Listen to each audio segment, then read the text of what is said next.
여러분 안녕하십니까? 가장 빠른 종합뉴스 뉴스큐 시작합니다. 네, 다시 마주보다. 부산국제영화제가 3년 만에 완전한 모습으로 관객과 마주하고 있습니다.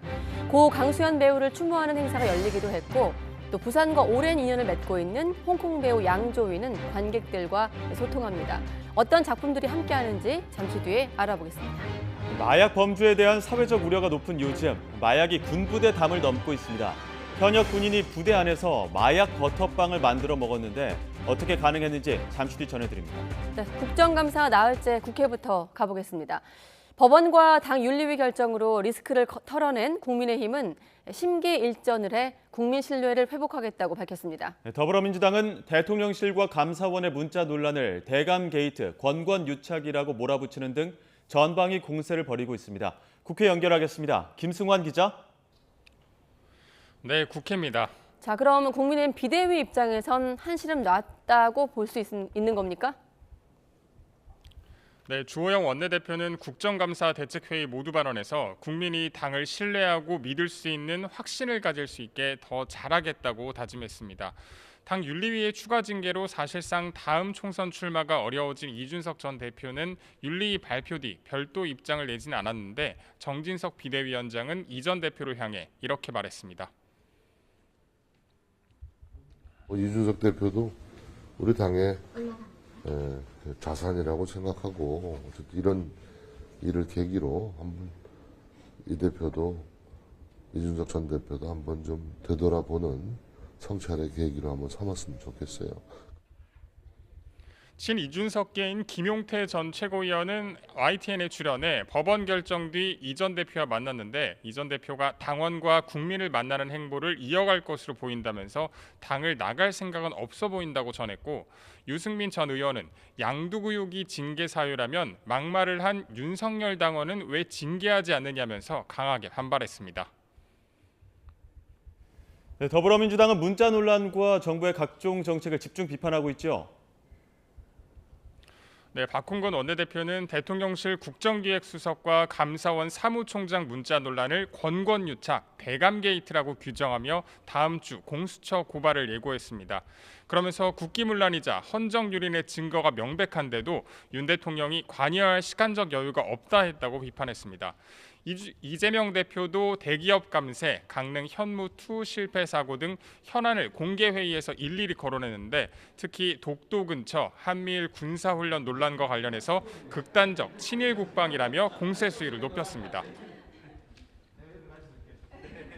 대한민국 국방이 대한민국의 군사 안보를 지키는 것이 아니라 일본의 군사 이익을 지켜주는 행위라고 생각이 됩니다. 그야말로 극단적 친일 행위다. 네, 대감 게이트, 권권 유착 여러 가지 말들이 나오고 있는데 나흘째 국정감사장에서도 여러 가지 얘기가 나오고 있더라고요. 네, 오늘 행정안전위 국감에서는 여야가 각각 민주당 이재명 대표와 김건희 여사 수사 등을 두고 경찰청을 상대로 난타전이 벌어졌습니다. 제대로 수사를 하지 않았기 때문에 그런 거 아니겠습니까? 성남 FC는 누가 봐도 이재명 대표의 개인 구단이었습니다. 경찰이 갈림길에 서 있습니다. 권력의 하수인이 되느냐 아니면 국민한테 신뢰받는 조직이 되느냐 갈림길에 서 있어요. 여기에 사립학교 교직원연금 공단 등을 상대로 교육위 국감은 김건희 여사의 논문 표절 의혹을 두고 여야가 부딪히면서 파행을 빚었습니다. 또 과기정통위 국감에서는 국민의힘 권성동 의원이 문재인 정부에서 임명된 김재남 원자력 안전재단 이사장의 사퇴를 주장하면서 한 발언이 논란입니다. 정의당에 있다가 그다음 민주당 정부에 가 있다가 또 윤석열 정부 밑에서 일을 하고 무슨 뻐꾸기입니까 지금? 나는 부끄러워서 고개를 못 들겠어요. 차라리 혀 깨물고 죽지고 뭐하러 그런 짓 합니까? 어떻습니까? 사퇴할 생각 있어요 없어요? 진상에 대해서 굉장히 폭언에 가까운 말씀을 하신 것은 사과하십시오.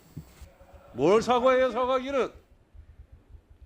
BTS 군복무부가 화두로 떠오른 병무청 국감에서는 병무청이 군복무가 바람직하다고 원칙론을 밝힌 가운데 군복무 이행과 그룹이 해치되면 국가적 손실이라는 의견이 엇갈리면서 설전을 벌였습니다. 지금까지 국회에서 YTN 김승환입니다. 네, 이번엔 윤석열 대통령의 출근길 발언인데 북핵 대응을 위해서 한미일 세 나라가 다양한 채널로 준비하고 있다고 밝혔습니다. 다만 핵실험 시 9.19 남북 군사 합의 파기도 고려하느냐는 질문엔 미리 답하기 어렵다고 밝혔습니다. 윤 대통령의 발언 직접 들어보시죠. 북한이 핵실험을 감행한다면 좋은 방안으로 9.19 남북 군사 합의 파기도 고려하시나요? 하여튼 이 안보 북핵 대응을 해나가는 그 안보 협력 3개국이 외교부 또 안보실 이런 다양한 채널들을 가동을 해서 거기에 대한 대응 방안을 아주 차근차근 준비를 해나가고 있습니다. 미리 말씀드리기는 좀 어려울 것 같습니다. 기시다 총리하고 북한 탄도미사일 관련해서 좀 통화를 좀 나눴고요. 하여튼 이 북한의 이 핵도발, 미사일 도발에 대해서는 한미일 3국의 긴밀한 그 안보 협력 체제를 구축해서 아주 굳건하게 대응해 나가기로 하는데 인식을 같이 했습니다. 네, 경제와 물가 얘기로 넘어가겠습니다. 지난 8월 경상수지가 넉 달 만에 적자로 돌아섰습니다. 원자재 가격 급등에 직격탄을 맞은 건데요. 한국은행은 9월 경상수지는 다시 흑자를 기록하겠지만 에너지 수급에 대한 근본 대책은 필요하다고 강조했습니다. 박병환 기자가 보도합니다. 누적된 무역수지 적자가 결국 경상수지 적자로 이어졌습니다. 8월 경상수지는 30억 5천만 달러 적자로 2년 4개월 만에 최대 적자를 기록했습니다. 지난 4월 이후 넉 달 만에 적자가 재현된 것이기도 합니다. 지난해 같은 달 74억 4천만 달러 흑자에서 무려 104억 9천만 달러나 역성장했습니다. 교육의 최종 성적표인 경상수지는 외국인 투자자에 대한 배당이 몰리는 시기인 4월을 제외하고는 꾸준히 흑자를 기록해왔습니다. 4월이 아닌 달에 경상수지가 적자를 낸 것은 2012년 1월이 마지막일 정도로 이례적입니다. 경상수지에서 가장 큰 비중을 차지하는 상품수지는 44억 5천만 달러의 적자를 기록해 2개월 연속 적자를 기록했습니다. 수출은 572억 8천만 달러로 1년 전 같은 달보다 7.7% 늘었지만 수입은 617억 3천만 달러로 무려 30.9%나 증가했습니다. 원자재 가격 상승이 가장 큰 영향을 미쳤습니다. 특히 원자재 가운데 석탄, 가스의 수입액은 100% 넘게 증가했습니다. 석유 제품, 승용차 등 수출 주력 품목의 호조에도 불구하고 IT 경기 부진, 대중국 수출 감소 등으로 수출 증가세가 둔화되고 원자재를 중심으로 수입이 크게 늘면서 상품 수지 적자폭이 확대된 가운데 한국은행은 9월 경상수지는 흑자로 전환해 연간 흑자 달성엔 문제가 없을 것으로 내다봤습니다. 다만 경상수지가 글로벌 에너지 시장 움직임에 크게 취약하다며 에너지 수급 구조에 근본적 개선이 필요하다고 강조했습니다. YTN 박병헌입니다. 삼성전자의 3분기 영업이익이 10조 8천억 원을 기록해 1년 전 같은 기간과 비교해 30% 이상 급감한 것으로 나타났습니다. 삼성전자는 올해 1분기까지 역대 최고 매출 행진을 이어왔지만 2분기에 이어 3분기에도 감소세를 보이고 있습니다. 이 같은 실적 부진은 글로벌 경기 침체에 따른 수요 위축과 메모리 반도체 가격 하락세로 반도체 업황이 악화했기 때문으로 분석됐습니다. 네, 앞으로 더 나빠질 것이다. 국제통화기금 IMF 총재가 세계 경제 침체를 경고하면서 2.9%로 낮춰 잡았던 내년 성장률 예측치를 더 내리겠다고 밝혔습니다. 미국과 중국 등 주요 국가들의 경기 둔화가 이미 시작돼 신흥국과 개발도상국의 연쇄적인 타격이 불가피할 것으로 내다봤습니다. 워싱턴에서 권준기 특파원의 보도입니다. 조지 워싱턴대 연설에 나선 크리스탈리나 게오르기에바 IMF 총재는 세계 경제가 근본적인 변화를 겪고 있다고 진단했습니다. 코로나19와 러시아의 우크라이나 침공, 기후변화 등 잇따른 위기로 전 세계가 심각한 인플레이션을 겪고 있지만 국제사회 분열로 해결은 더 어려워졌다는 겁니다. More fragility, greater uncertainty, higher economic volatility, geopolitical confrontations 그러면서 내년 세계 경제 성장률 예측치를 더 낮춰 잡겠다고 밝혔습니다. 3.6%에서 2.9%로 한 차례 낮췄던 내년 성장률을 한 번 더 하향 조정하겠다는 겁니다. 구체적인 수치는 다음 주에 발표할 예정입니다. 다만 올해 성장률은 3.2% 그대로 유지하기로 했습니다. 내년 예측치를 더 낮춰 잡은 건 그만큼 세계적인 경기 침체 가능성이 높아졌다는 걸 말합니다. I am the natural optimist, but today I stand in front of you and I need to say more likely to get worse than to get better. IMF 총재는 미국, 유럽, 중국 등 세계에서 가장 큰 경제권이 이미 둔화하면서 신흥국과 개발도상국의 수출 수요도 위축될 것으로 내다봤습니다. 이에 따라 2026년까지 세계 생산량도 크게 감소할 것으로 예상했습니다. To give you a sense what is $4 trillion, this is the size of the German economy. IMF와 세계은행은 다음 주 워싱턴 DC에서 연차 총회를 열어 글로벌 경제 위험에 대해 논의할 계획입니다. IMF 총재는 경제가 둔화하더라도 지금 인플레이션부터 잡아야 한다며 각국 중앙은행은 계속 돈줄을 재는 긴축 재정을 단호하게 이어가야 한다고 주문했습니다. 워싱턴에서 YTN 권윤기입니다. 네, 오늘도 물가 현장에 YTN 취재기자가 나가 있습니다. 떡볶이와 김밥, 부담 없이 찾던 동네 분식집도 물가 상승으로 신음하고 있습니다. 네, 취재기자 연결합니다. 박정현 기자. 네, 서울 동대문구에 있는 분식집입니다. 네, 오래된 동네 분식집 같은데 골목 상권도 물가 상승 영향으로 어려움이 크다고요? 네, 이곳은 동네마다 하나씩 있을 법한 정겹고 친숙한 분위기의 분식집인데요. 오랜 시간 단골을 상대로 영업해온 터라 가격을 올리지 않고 버텨왔지만 최근 물가 상승 직격탄으로 힘든 시간을 보내고 있다고 합니다. 목소리 직접 들어보시겠습니다. 대파하고 양배추, 아니 모든 게 다 스물스물 다 많이 올랐습니다. 올릴 때는 조금 미안한 감이 있었죠. 이곳 가게는 최근 3년 만에 떡볶이 가격을 1,000원 올렸습니다. 대부분 재료 가격이 뛰었기 때문인데 특히 떡볶이에 들어가는 각종 채소값이 가파르게 뛰었습니다. 한 단에 1,500원쯤 하는 파는 3,000원까지 올랐고 양배추는 5,000원을 웃돌고 있습니다. 이렇게 오름세가 워낙 크다 보니 인상분만으로 재료값을 감당하기 어려운 처지입니다. 하지만 오랜 시간 자리를 지킨 만큼 1,000원 올리는 것도 정말 내키지 않았다고 떡볶이집 사장님은 토로했습니다. 그제 통계청 자료를 보면 외식 물가 상승률이 9%로 30년 만에 최고치를 찍었습니다. 떡볶이 가격 상승률은 11.7%를 기록했고 김밥은 12.9%, 라면도 11.8%까지 올랐습니다. 비교적 저렴한 가격으로 부담 없는 서민 외식을 책임지던 분식에까지 물가 상승 여파가 덮친 모양새인데요. 안 오르는 게 없는 요즘 국민 간식 떡볶이마저 오르면서 서민들이 체감하는 물가 상승은 더 클 거로 보입니다. 지금까지 서울 동대문구에 있는 분식집에서 전해드렸습니다. 네, 그런가 하면 지난 8월 경상 수지가 적자로 들어섰습니다. 네, 우리 경제에 대한 우려가 커질 수밖에 없는 상황인데요. 설상가상으로 국내 경제의 한 축을 담당하는 삼성전자가 지난 3분기에 부진한 실적을 내놨습니다. 다양한 경제 관련 소식, 경제부 조태현 기자와 짚어보겠습니다. 어서 오십시오. 네, 안녕하세요. 교역의 최종 성적표, 그렇죠. 경상 수지가 넉 달 만에 적자로 전환됐습니다. 왜 이렇게까지 상황이 나빠진 걸까요? 최근에 이 무역 수지가 적자를 기록한다는 이야기 많이 들어보셨을 겁니다. 네. 지난달까지 6개월 연속 적자였거든요. 이런 상황이 쌓이고 쌓이다 보니까 경상 수지까지 적자로 돌아선 건데 네. 먼저 조금 설명을 드려야 될 게 있는데 무역 수지하고 경상 수지 내에 상품 수지가 있습니다. 두 개 다 좀 비슷한데 다른데요. 둘 다 상품을 사고 판 결과라는 점에서는 같은데 이 수치가 좀 다릅니다. 왜 네. 다르냐면은 시점이 달라서 그래요. 경상수지는 소유권 이전을 시점으로 하고 무역수지는 관세, 그러니까 세관을 통과한 시점을 기준으로 합니다. 그러면 뭐가 다른 거냐? 예를 들어 보면 선박이 대표적인 예인데요.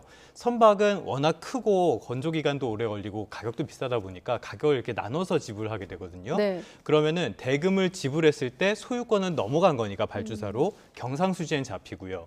세관을 통과하진 않았으니까 무역수지엔 잡히지 않습니다. 예. 그래서 이 차이가 생각보다 좀 커서 이런 차이가 생기는 건데요. 네. 지금 계속 무역수지 그리고 상품수지 말고도 경상수지에는 무역수지, 서비스수지나 본원소득수지, 이전소득수지가 같은 다른 것들도 포함이 됩니다. 그래서 앵커님 말씀하신 것처럼 경상수지가 우리나라 교육의 최종 성적표라고 볼 수 있고요. 네. 그만큼 중요한 지표고 우리나라처럼 교육의 비중이 큰 나라에서는 어느 정도 흑자 규모는 유지하는 게 좀 대외 건전성이 좋다 이렇게 평가를 받을 수 있는 길입니다. 특히나 4월을 제외하고 4월이 아닌 달에 이렇게 적자 낸 것도 이례적이라면서요. 그렇죠. 말씀하신 대로인데 지난 8월에 경상수지를 보면 35억 5천만 달러 적자가 나왔습니다. 네. 말씀하신 것처럼 4월에는 외국인들의 배당이 집중되다 보니까 간간히 적자가 나오는 일들이 있는데 네. 이렇게 8월 같은 때 적자가 나오는 건 굉장히 이례적이거든요. 예. 얼마나 이례적이냐? 2012년 1월 이후 10년 이상 만에 처음 있는 일입니다.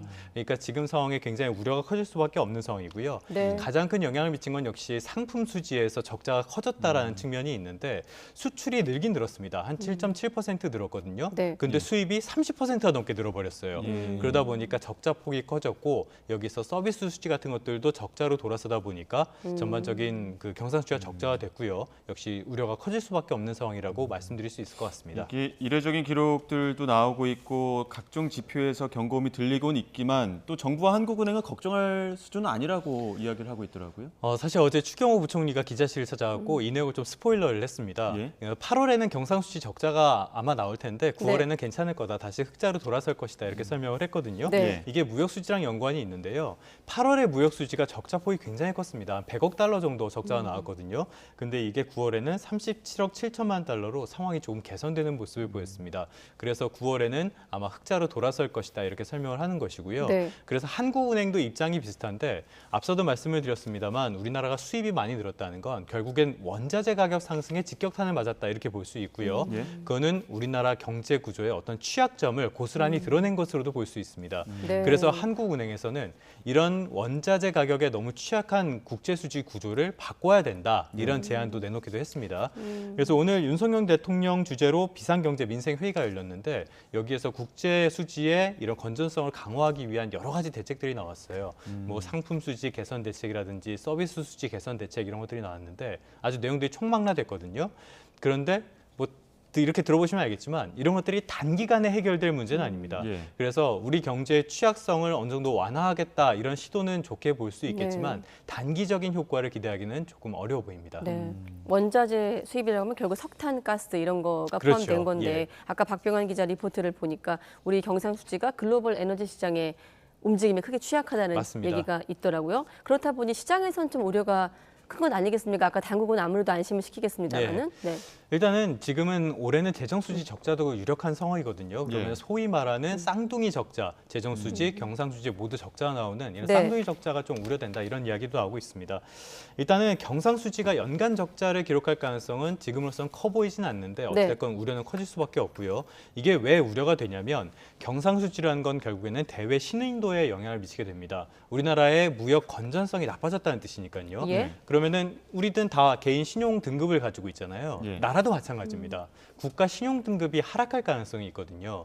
이게 나빠지게 된다면은 우리가 돈을 빌려오거나 자금을 조달하거나 투자 여건도 나빠질 수 있고요. 그리고 경상수지가 그리고 또 하나가 자금을 조달할 때 금리가 높아지는 것들 이런 것들이 그 악영향을 미칠 수 있거든요. 네. 다행히 지금까지는 국제 신용평가사들이 우리나라의 신용 등급을 조정하는 움직임은 아직까지 포착되고는 있지 않습니다. 예. 조금 더 와닿는 것이 문제점이 환율을 들 수 있겠는데요. 최근에 달러가 강세를 보이면서 원달러 환율이 굉장히 빠르게 치솟고 있잖아요. 네. 예. 이런 상황 속에서 경상수지가 나빠진다는 건 우리나라로 들어오는 돈보다 나가는 돈이 더 많다는 뜻입니다. 이거는 결국에는 원화 가치가 더 추락하게 되는 요인이 될 수도 있고요.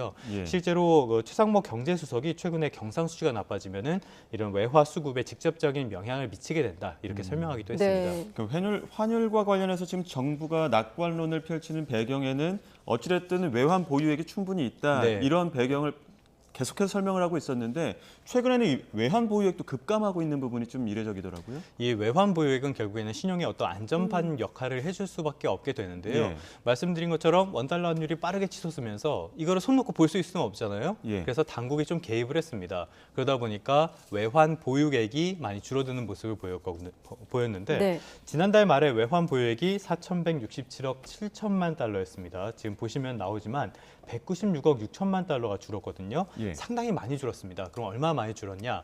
2008년 10월 이후에 가장 큰 폭이고요. 역대 두 번째로 큰 감소폭입니다. 굉장히 많이 줄었는데 또 외환시장 개인 말고 다른 원인도 좀 있었습니다. 지금 우리나라는 외화를 달러만 가지고 있는 게 아니에요. 미국 달러가 한 60%, 다른 통화들이 한 40% 된다 이렇게 이야기를 하는데 네. 지금 달러만 강세를 보이고 다른 통화들이 다 떨어지다 보니까 다른 통화의 환산 가치가 또 줄어들었습니다. 이런 것들이 영향을 종합적으로 미쳤다고 볼 수 있는데요. 안전판 역할을 하는 게 외환 보유액이다 보니까 우려는 커질 수밖에 없는 상황입니다.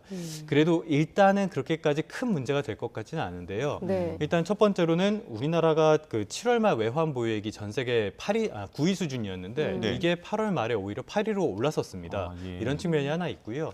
그다음에 지금 외환 보유액 자체가 많이 늘었기 때문에 이 비율로 봤을 때는 지난달에 절대적인 금액 자체는 많이 줄었지만 비율로는 마이너스 4.5% 정도거든요. 네. 이게 역대 한 32번째 정도 순위가 됩니다.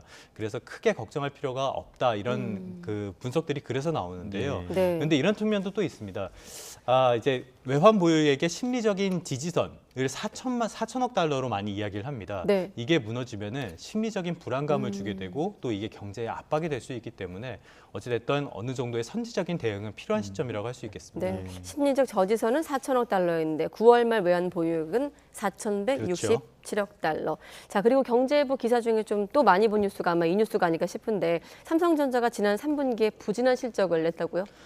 그렇습니다. 이게 우리나라 대기업들은 몇몇 대기업들은 분기가 끝나면 실적 공시를 네. 2번을 합니다. 끝난 뒤에 잠정 실적이 한번 나오고요. 그다음에 월말에 확정 실적이 나오는데 삼성전자부터 시작된 일종의 문화라고 할 수 있거든요. 이 중에서 잠정 실적이 오늘 나왔습니다. 3분기 잠정 실적이라서 담겨져 있는 정보는 매출액과 영업이익 정도인데 네. 일단 매출액을 보면 76조 원이 나왔어요. 이게 1년 전보다 3% 조금 안 되게 증가한 수준입니다. 그런데 문제는 영업이익이었어요. 영업이익이 10조 8천억 원이 나왔는데 네. 한 분기에 10조 원을 벌어들이는 기업에 뭐가 문제냐? 이게 전년 동기보다 30% 넘게 줄어들었다는 게 문제입니다. 매출이 늘었는데 영업이익이 감소했다는 건 결국에 기업의 수익성이 나빠졌다는 뜻이죠. 예. 일개 기업의 실적이 뭐가 그렇게 중요하냐 이렇게 말씀하실 수도 있는데 우리나라 경제에서 삼성그룹 그중에서도 삼성전자가 차지하는 비중이 워낙 크고요. 거기다 더해서 반도체라는 사업 자체가 우리나라 경제에서 차지하는 비중이 크기 때문에 네. 이걸 많이 주목해서 보고 있습니다. 예. 그러면은 결국에 이번에 실적이 이렇게 안 좋았던 것, 특히 시장에서 전망했던 것보다도 상당히 안 좋게 나왔거든요. 그 근본적인 원인은 역시 반도체 경기가 별로 좋지 않다. 이 부분에 있을 것 같습니다.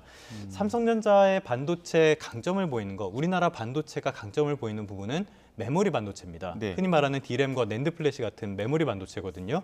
이쪽에 지금 가격이 상당히 좀 빠르게 하락하고 있는 추세입니다. 그래서 여기에 대한 우려가 나오고 있고요. 네. 예. 최근에 또 좀 전에 IMF 소식도 기사로 전해드렸습니다.만 그 경기 침체에 들어섰다 이런 분석들이 많이 나오고 있잖아요. 네. 경기가 나빠지면은 어떻게 하겠어요? 소비를 줄이게 되겠죠.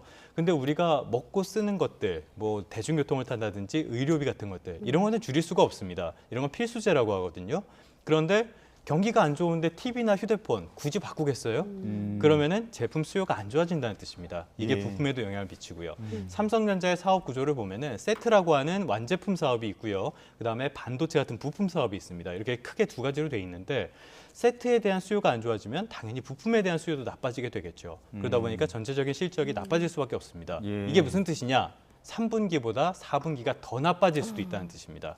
그래서 일단 증권가에서는 내년에 한 상저하고 정도로 하반기쯤에는 실적 개선되지 않겠냐 이렇게 보고 있습니다. 삼성전자 어떻게 보면 국민주라고 불릴 정도로 지금 말씀하신 것처럼 국내 증시에서 상당한 영향력을 차지하고 있는데 네. 만약에 이 반도체 부진도 그렇고 삼성전자가 4분기에도 부진이 이루어진다면 국내에 미칠 파장은 어떻습니까? 이게 국내 경제 위기를 지금 이야기할 때 반도체 부진이 항상 좀 다뤄지는 내용 중에 하나입니다. 예. 지금 보시면 나오지만 생산이나 수출액이 줄어드는 모습을 보이고 있어요. 지난달에 무역 수지를 보면은 수출 동향을 보면은 전체 수출액 가운데 반도체가 차지하는 비중이 한 20%가 됐습니다. 예. 15개 주요 품목 가운데 가장 비중이 컸거든요. 네. 이런 상황에서 반도체 수출 금액이 줄어드는 모습을 보이니까 우려가 커질 수밖에 없죠. 반도체 사업이라는 건 기본적으로 장치 산업입니다. 대규모 투자가 필요하다는 뜻이에요. 예. 이 투자가 영향을 받을 수 있고요. 그리고 우리나라 상장 기업들도 많지만 연관 산업들이 뭐 반도체 장비나 해서 굉장히 많습니다. 네. 또 그 투자 과정에서도 그렇고요. 그 공장에서 일하는 이 고용도 무시할 수 없는 요소라고 할 수 있고요. 근데 이런 것들이 다 타격을 받을 수밖에 없고요. 지금 또 미국과 중국이 반도체를 고리로 계속 좀 티격태격하는 모습도 보이고 있습니다. 미국에서 미국산 장비를 중국에 팔지 않겠다 이런 조치가 곧 발표될 거다 이런 내용도 나오고 있는데 자칫 이 고래 싸움에 새우등이 터지는 꼴이 될 수도 있다 이런 우려도 나오고 있는 거고요. 지금은 경기 침체가 이미 시작이 됐거나 아니면 조만간 올 거다 이런 시점으로 봐야 되는 상황인데 이 반도체까지 부진세를 보이는 만큼 어느 정도의 그 정책적인 대응이 시급한 상황이라고 할 수 있겠습니다. 네, 경상수지 적자, 또 삼성전자 실적까지 함께 조태영 기자와 짚어봤습니다. 수고했습니다. 네, 고맙습니다.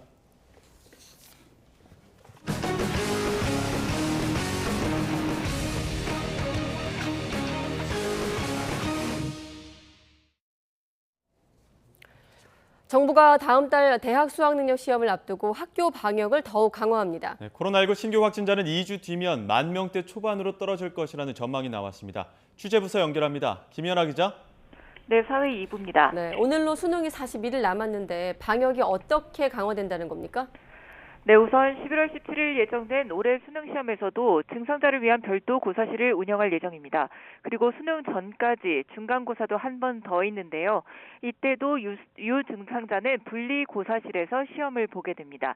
중대본은 또 전국 유치원과 초중고에 방역 전담 인력 6만 명도 추가 배치하고 수학여행 등 체험학습 관리도 강화합니다. 코로나 상황이 심각해지면 학교가 빨리 계약을 변경하거나 일정을 조율하도록 지원한다고 밝혔습니다.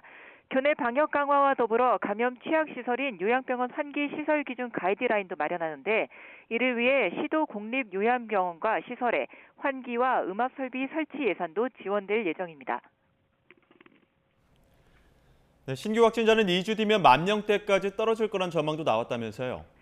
네, 그렇습니다. 먼저 오늘 코로나19 신규 확진자 현황을 말씀드리면 전주보다 6천여 명 줄어든 22,000여 명으로 집계됐습니다. 위중증 환자는 329명, 사망자는 41명입니다.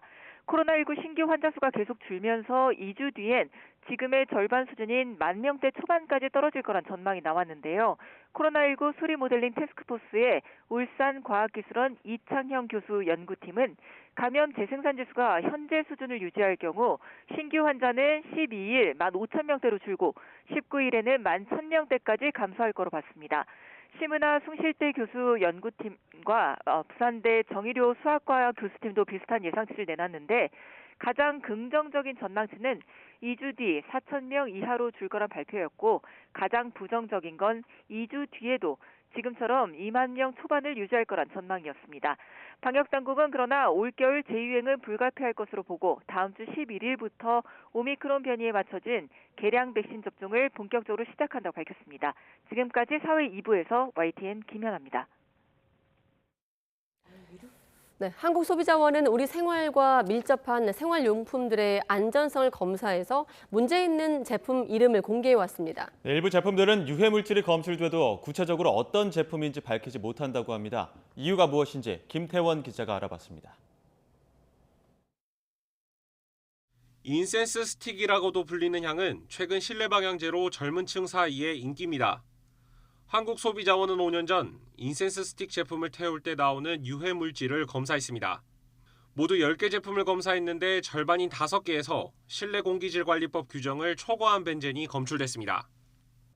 벤젠은 1급 발암물질로 밀폐된 공간에서 공기와 섞인 채 흡입하면 백혈병과 각종 암을 유발할 수 있습니다. 소비자들은 당연히 어떤 제품이 문제인지 알고 싶은데 한국소비자원은 제품 이름까진 밝힐 수 없다는 입장입니다. 인센스 스틱을 태울 때 나오는 유해 물질을 규제할 수 있는 기준이 없기 때문입니다. 한국소비자원은 소비자기본법에 따라 위해가 우려되는 제품을 검사해 그 결과를 정부나 관련 기관에 알리고 기준 마련을 건의해왔습니다. 그러나 강제성은 물론 이행 시한도 없다 보니 기준 마련 작업이 5년째 미뤄지고 있는 겁니다. 제도개선 마련 검토를 저희가 요청 또는 건의하는 내용입니다. 업상에 그렇게 의무적으로 저희한테 회시를 해주시게끔 되어 있지는 않습니다. 관할 부처인 환경부는 이미 한국소비자원 요청을 대부분 반영해 인센스 스틱 관련 유해물질 기준을 마련했다고 해명했습니다. 하지만 제품 구성 성분만 규제했을 뿐 정작 제품을 태울 때 나오는 유해물질에 대해선 아무런 기준도 만들지 않았습니다. 결국 인센스 스틱을 피울 땐 알아서 조심하라는 결론인데 소비자들은 황당하다는 반응입니다. 진짜 마음 놓고 제대로 못 쓸 것 같아요, 인센스를. 네, 그런 성분이 나오는데 계속 쓸 수도 없는 데다가 어떤 거에 나오는지도 모르니까 네, 좀 문제가 심각한 것 같습니다. 인센스 스틱뿐만이 아닙니다. 재작년 합성가죽 소파 제품 조사에서는 납카드뮴 등 중금속을 비롯해 환경 호르몬인 프탈레이트계 가소제도 검출됐는데 소비자원은 이 역시 유해 물질 기준이 없다며 제품 이름을 밝히지 않았습니다. 문제가 있어서 제기를 했는데 정부에서 이런 부분에 대해서 그냥 권고 사항이니까 그냥 우리가 알아서 볼게 이런 식의 대응은 정말 안 좋다고 생각을 해요.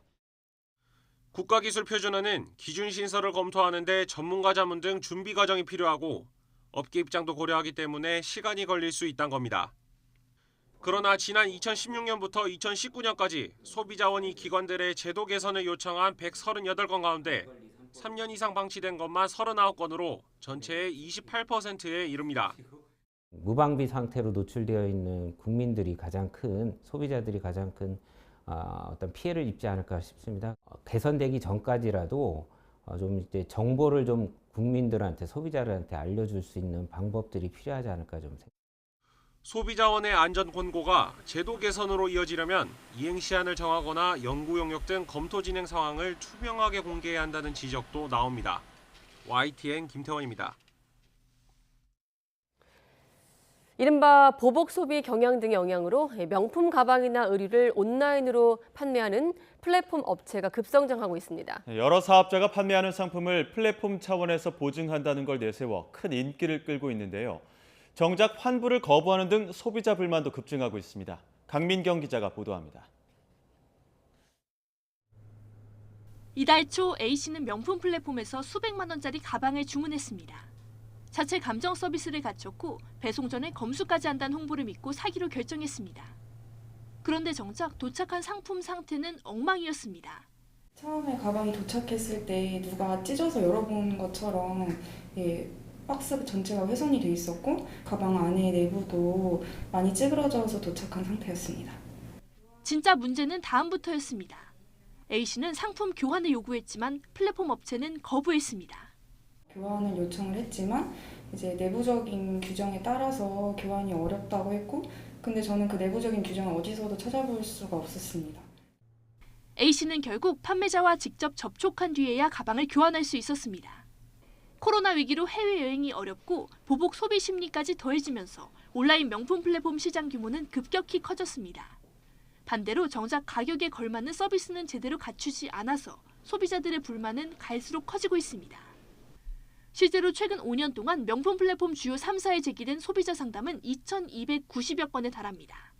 이 가운데 절반에 가까운 1,200여 건이 지난 1월부터 8월까지 접수됐습니다. 지난해보다 2배 넘게 늘어난 수치입니다. 상담 신청 이유로는 청약 철회, 즉 환불 거부가 35.5%를 차지했습니다. 전문가들은 플랫폼 업체들이 주로 약관의 허점을 악용한 뒤에 소비자에게 제대로 설명하지 않는 수법을 사용한다고 설명했습니다. 일부 플랫폼에서 회원의 손해 발생 시 사업자의 책임을 일체 면제하는 약관 조항이 확인되었고 소비자 불만이 커지자 반란과 트렌비 대표를 국정감사 증인으로 소환했습니다. 최근 급성장한 명품 플랫폼의 과도한 반품비 요구나 소비자 기만 행위 등을 지적해서 해당 업체 대표들을 직접 불러서 잦은 시정을 요구토록 할 계획입니다. 공정거래위원회도 주요 3사 플랫폼에 대한 현장 조사와 약관 실태 조사에 착수한 상태입니다. YTN 강민경입니다. 올해 노벨 문학상은 프랑스 여성 작가 아니 에르노에게 주어졌습니다. 인간의 심리를 거침없이 표현한 작품들을 써왔습니다.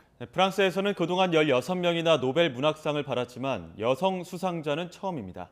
유재복 기자의 보도입니다. 직접 겪지 않은 허구는 쓰지 않는다는 좌우명처럼 에르노의 수상 소감 역시 생활 한가운데 있는 그대로입니다. J'étais dans la cuisine, oui, mais parce que je voulais être sûre et donc d'écouter la radio. Donc la radio est dans la cuisine. 페미니스트 작가로 유명한 에르노의 문학은 그의 삶과 떼어놓고 생각하기 힘듭니다. 체험을 토대로 한 인간의 욕망과 날 것 그대로의 심리를 거침없이 표현한 작품이 대부분입니다. 삶 속에서 일어나는 파격적인 소재를 다루지만 자극적인 통속 소설과 달리 문학적 경계를 넓혔다는 평가를 받습니다. For the courage and clinical acuity with which she uncovers the roots, estrangements and collective restraints of personal memory.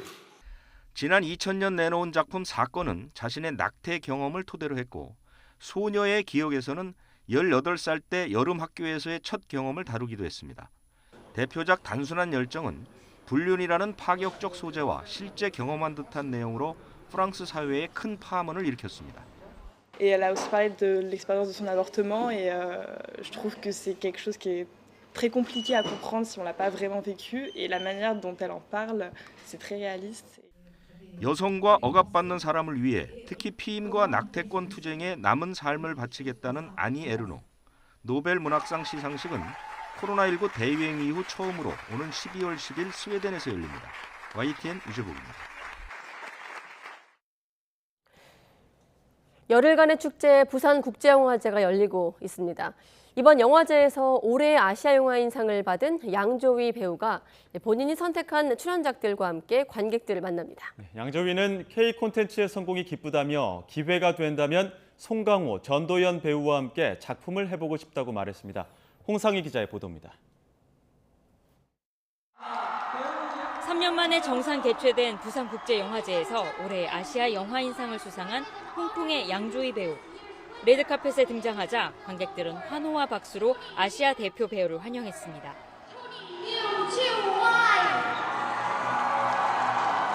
Thank you for my Korean fans. 부산국제영화제만 4번째 방문으로 한국과 오랜 인연이 있는 양조위 배우는 먼저 팬들의 열정에 감사의 뜻을 표했습니다. 华语之音的观众朋友，大家好，我是梁朝伟。因为很久没有出席过那么隆重的场合，所以我每一次上台都会很紧张的。我觉得我从第一次来釜山电影节就已经感受到那种热情。 한국 나이로 환갑을 맞은 양조위 배우는 이제는 연기를 즐길 수 있는 나이가 됐다면서 1980년대 초 드라마로 데뷔했던 시절로 돌아가 다시 드라마에 도전하고 싶다고 말했습니다. 即係當嗰個緣分出現咧，即係我覺得唔一定係荷里活啦，即係甚至冇係韓國啊、日本啊、台灣啊，因為我以前我覺得所有都係一個緣分嚟嘅，即係當咁啱嗰個緣分出現嗰時候，咪。 지난해 할리우드 데뷔작 샹치와 텐 링즈의 전설에서 악역을 연기하기도 했던 양조위 배우는 연쇄살인마 역할에 도전해보고 싶다고 밝히기도 했습니다. 특히 K 콘텐츠의 활약을 기쁘게 생각한다며 함께 일하고 싶은 한국 배우를 꼽았습니다. 我其實一直都好欣賞宋康昊同埋全導演，咁係好希望有機會可以同佢哋可以拍到一部電影。 이번 부산국제영화제에서는 아시아 배우 최초로 칸 영화제 나무주연상을 받았던 화양연화와 한국에서 최초로 공개되는 암화, 해피투게더 등 양조위 배우가 직접 선정한 출연작 6편이 상영됩니다. 또 야외 무대에서 오픈토크를 통해 관객들과도 만납니다. YTN 홍상입니다. 네, 다시 마주보다 슬로건을 안고 3년 만에 제자리로 돌아온 부산국제영화제 어떤 모습일까요? 윤성은 영화평론가와 이야기 나눠보겠습니다. 어서 오십시오. 네, 안녕하십니까? 네, 개막식 소식 저희가 보도를 해드렸는데 3년 만에 그야말로 축제다운 분위기로 돌아왔습니다. 좌석 띄어앉기라든지 뭐 통제 없이 열린 건 3년 만이라고요? 네, 그렇습니다. 코로나가 유행한 직후였죠. 네. 개막식 없이 2020년에는 초청장만 상영하는 아주 조용한 축제를 치렀고요.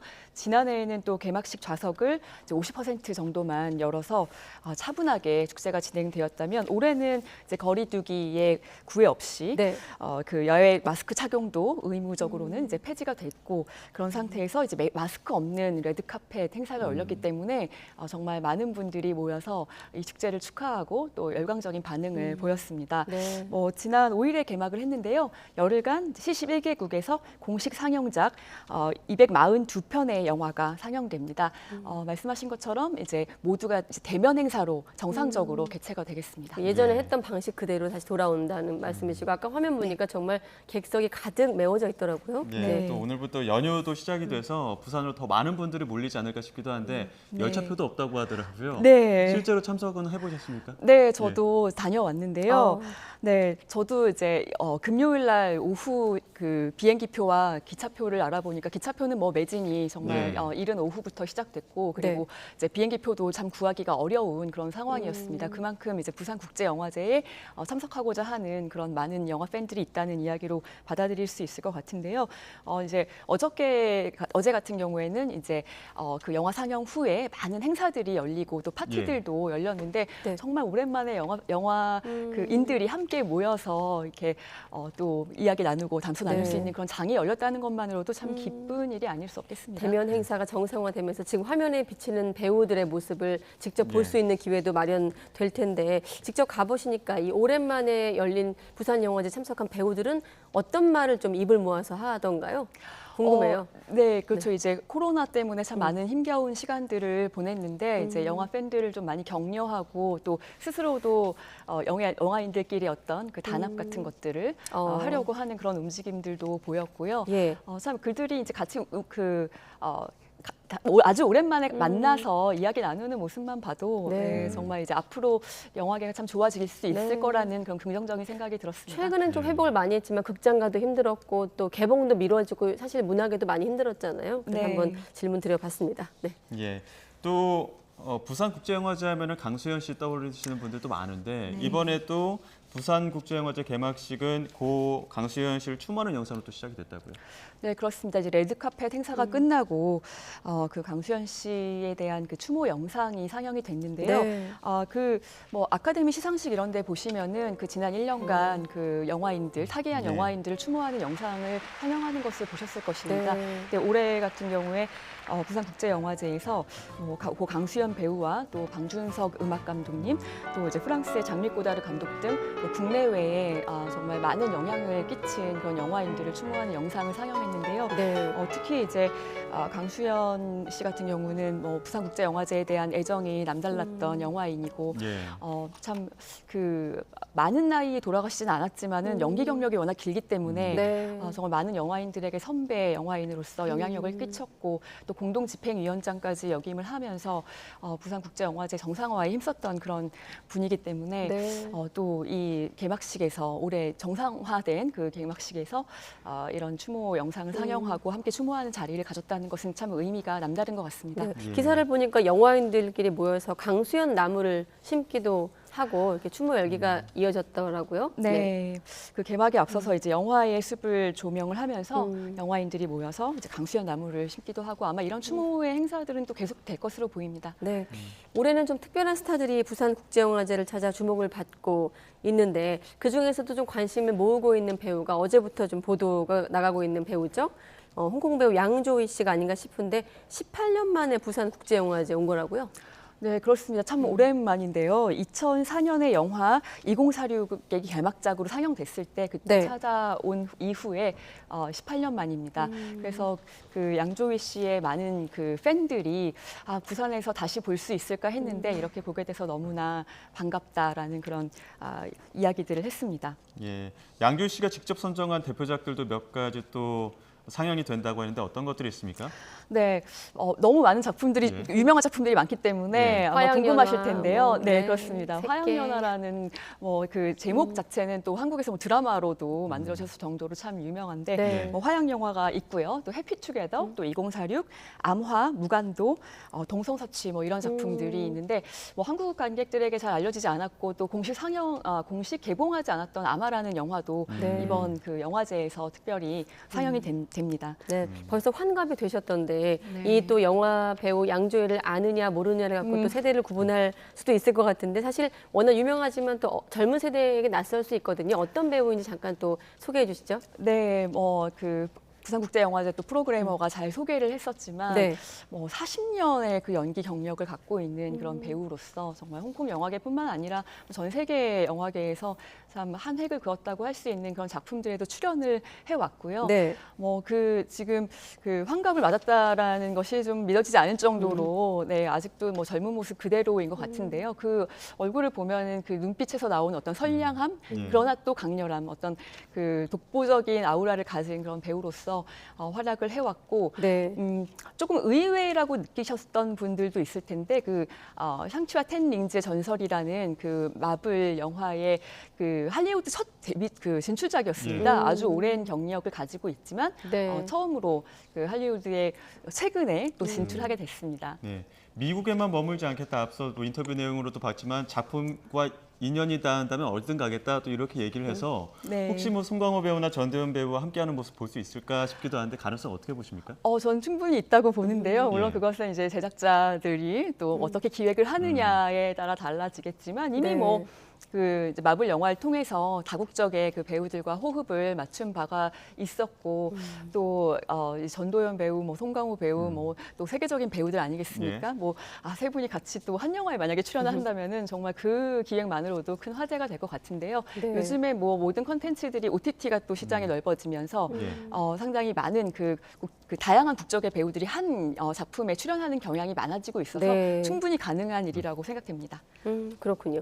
현장 분위기가 어떻게 전해지냐면 마스크 쓴 것만 빼면 코로나 이전과 똑같다 뭐 이런 말이 들려올 정도인데 아까 말씀하신 대로 관객들이 참여할 수 있는 어떤 대면 프로그램들도 많다고 했거든요. 조금 더 소개해 주시면 어떤 것들이 마련돼 있을까요? 네, 그 중에서도 뭐 예를 들어서 그 아주 커다란 행사들, 야외 행사들, 핸드프린팅 행사라든가 뭐 관객과의 대화 행사라든가 뭐 이런 것들은 네. 다 이제 예전부터 있어 왔었고 그리고 올해도 계속 될 것이지만 일단 관객들이 함께 정말 이 영화제를 만들어가는 주체로서 참여하는 그런 행사들이 많다라는 것이 특징인데요. 커뮤니티 비프라는 그 행사에서 이제 111편이 또 상영이 됩니다. 사실 이제 부산국제영화제 초창기를 기억하시는 분들은 남포동이 또 그 영화를 많이 상영했던 그런 예. 공간인데 네. 사실 센텀시티로 이제 넘어오면서 해운대로 넘어오면서 남포동이 좀 많이 또 상권이 약해지는 그런 안타까움이 있었지만 지금 이제 커뮤니티 비프 프로그램을 통해서 관객이 주도하는 스피노프 페스티벌이라고 할까요? 그러니까 어떤 그 공식적인 상영작들은 아니지만 비공식적으로 이런 많은 작품들을 상영하는데 관객들이 직접 프로그래머가 돼서 네, 그렇게 리퀘스트 시네마라고 해서 이렇게 본인들이 직접 좋은 작품들을 선정하는 그런 프로그램도 있고요. 또 감독과 배우들을 초청을 해서 무선 송순신기와 이제 채팅으로 소통하는 방식을 갖는 그런 아주 특별한 그 예. 이벤트도 있습니다. 새로운 작품들 위주로는 해운대에서 상영을 하고 또 클래식 위주로 그 고전 작품들은 보통 남포동에서 상영을 하겠다 이런 계획들도 있었는데 그것 외에도 해운대와 남포동에서만 그치지 않겠다. 동네방네 비프라고 해서 여러 곳을 또 관객들을 찾아간다고요. 네, 그렇습니다. 사실 이렇게 이제 지자체 주관으로 이렇게 열리는 그런 많은 행사들, 특히 영화제 같은 경우에는 뭐 외부의 그 관광객들을 끌어들이기 위한 그런 목표도 가지고 있지만 사실은 그 지역 주민들의 참여가 없으면은 이게 나중에는 정말 그쵸. 무용지물로 끝날 수가 있거든요. 네. 그렇기 때문에 지역 주민들의 호응을 불러일으키기 위해서 생활 밀착형 영화제로 기획한 것이 바로 동네방네 비프입니다. 부산국제영화제 기간에 도시 전체에 스크린을 세우고요. 시네마 천국을 만들어서 곁에서 즐길 수 있는 그런 영화제를 만들겠다라는 그런 목표 하에 지금 진행되고 있습니다. 네. 이거 보시면서 한번 가보고 싶다 하시는 분들 계시는데 아까 기차표가 관건이긴 없어서. 하겠네요. 네. 네. 자, 그리고 이번 영화제에서 세계 처음으로 스토리 마켓이 출범한다고 하던데 어떤 겁니까, 이건?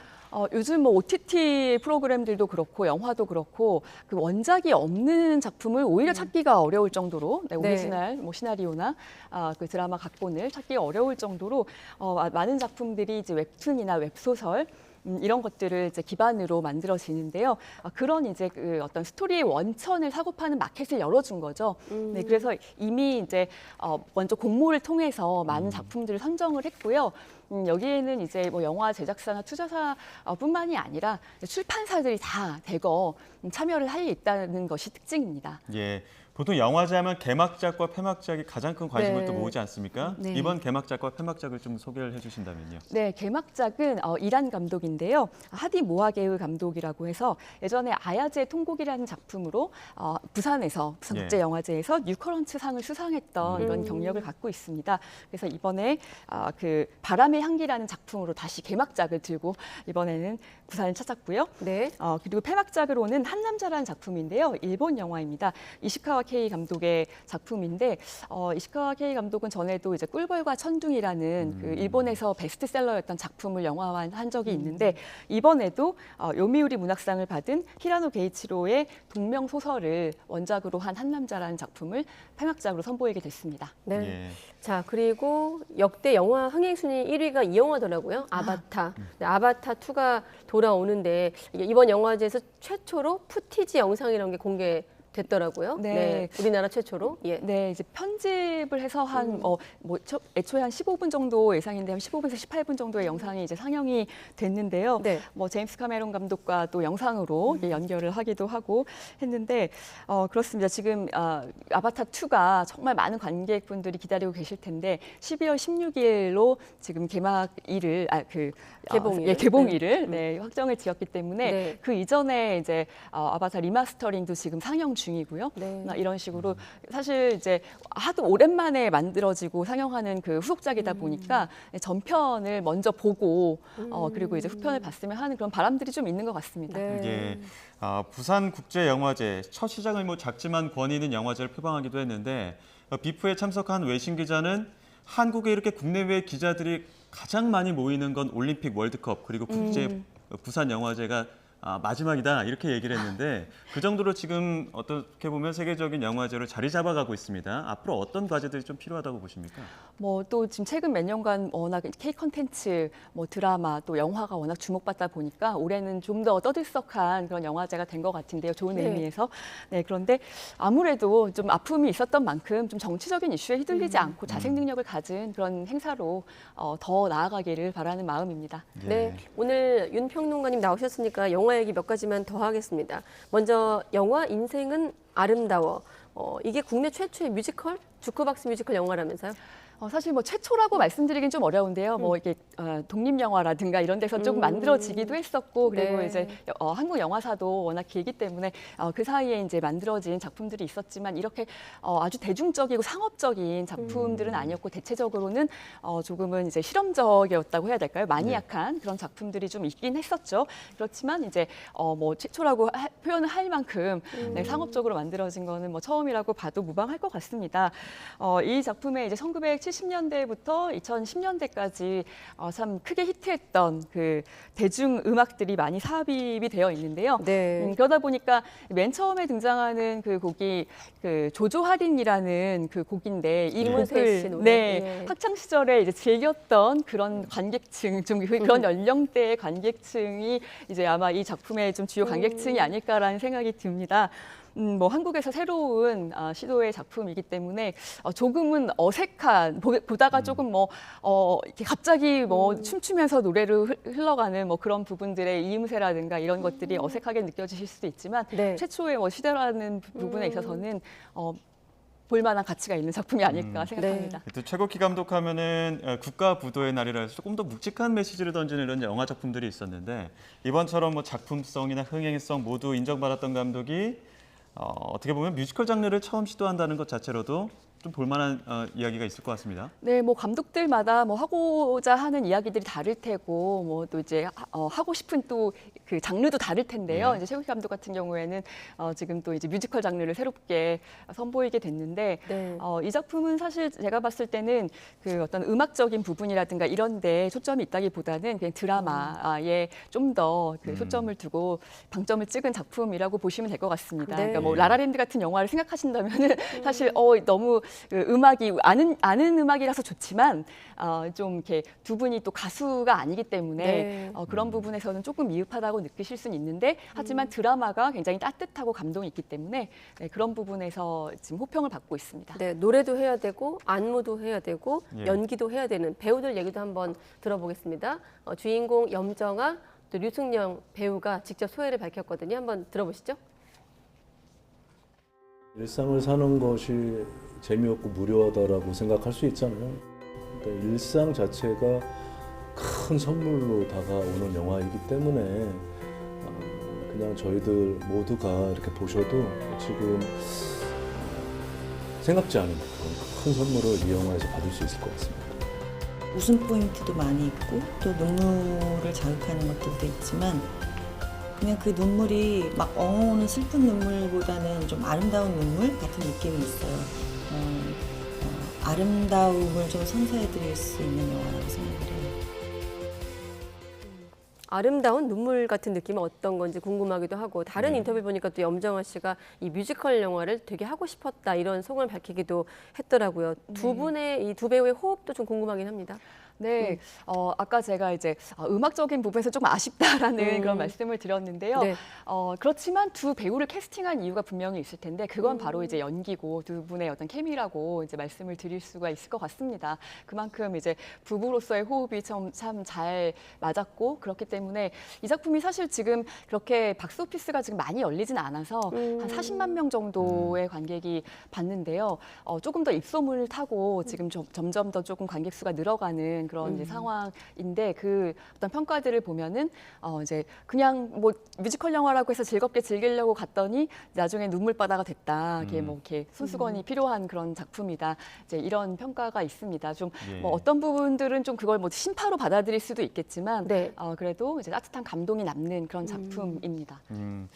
또 연휴 시작이기도 하고 아쉽게 또 부산을 찾지 못하는 많은 또 영화를 사랑하는 관객분들이 있기 때문에 평론가님 추천하시기에 연휴에 볼만한 영화 있다면 어떤 게 있을까요? 지금 이제 개봉하고 있는 그 상업 영화들 방금 소개해드린 인생은 아름다워 또 이제 정직한 후보 2 이런 작품들이 있는데요. 네. 저는 그 다큐멘터리 영화 한 편 소개해드리고 싶은데요. 아마 그 물방울 그림 하면 떠오르는 화가가 있으시죠. 네. 김창열 화백 안타깝게 이제 세상을 떠난 지 얼마 되지 않았습니다만은 그 아들이 또 그 프랑스의 감독과 함께 공동 연출로 만든 물방울을 그린 남자라는 그 다큐멘터리가 지금 개봉 중입니다. 네, 이 작품 제가 기회 될 때마다 좀 소개를 하고 추천을 하는데요. 네. 뭐 보통 우리가 다큐멘터리라고 하면은 뭐 정치적인 이슈가 있거나 아니면 인물에 대한 그런 다큐라고 생각하는데 이 작품은 물론 인물에 대한 다큐이기는 하죠. 그렇지만 여기에 이제 그 아름다운 그림을 함께 감상하면서 왜 이런 그림을 그리게 됐는가에 사실 참작하고 있는 작품입니다. 그러니까 아들이 보기에는 아버지가 수십 년 동안 50년 동안 물방울만 그리는데 왜 그럴까?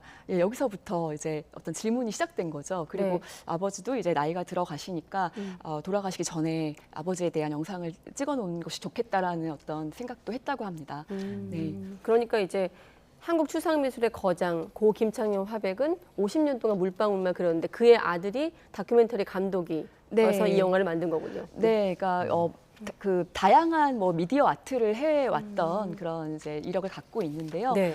이제 뭐 프랑스어로 처음에 그 나레이션이 시작되고 계속 이제 아버지를 아주 날카롭게 관찰하고 또 아버지 작품도 비평하는 그런 아들의 이제 시선도 볼 수가 있고요. 그와 더불어서 그 아름다운 그림들을 또 아주 많이 감상하실 수가 있습니다. 거장이기도 하지만 한 아이의 아버지이기도 하잖아요. 그 아들께서는 또 어릴 적에 뭐 아기 돼지 삼형제 이야기보다는 달마대사 이야기를 해주는 아버지의 모습을 또 그리기도 했더라고요. 네, 그렇습니다. 달마대사 이야기가 참 많이 나오는데요. 사실 달마대사에 대한 그런 기록들이 많지는 않아서 그 이야기들을 이제 그 영화를 통해서 들어보시면 좋을 것 같은데 사실 이제 이 작품에서 그 많이 강조되고 있는 게 아버지가 원래 말씀이 많이 없으셔가지고 사실 이제 인터뷰를 또 더 하고 싶은 마음이 들게 만들고 하는데 또 나중에 가면은 그 결론적으로 침묵이 굉장히 중요하다. 그래서 좀 이 아버지와 아들 사이의 어떤 공통점도 나중에는 좀 발견을 할 수가 있습니다. 네, 사실 지난달에 저희가 이 리포트로 김태현 기자 리포트로 소개를 한 적이 있는데 지금 보시면서 궁금하신 분들은 다시 인터넷에서 김태현 기자 리포트를 찾아서 보시면 좋겠습니다. 네, 오늘 영화 이야기는 윤성은 평론가와 함께했습니다. 고맙습니다. 감사합니다.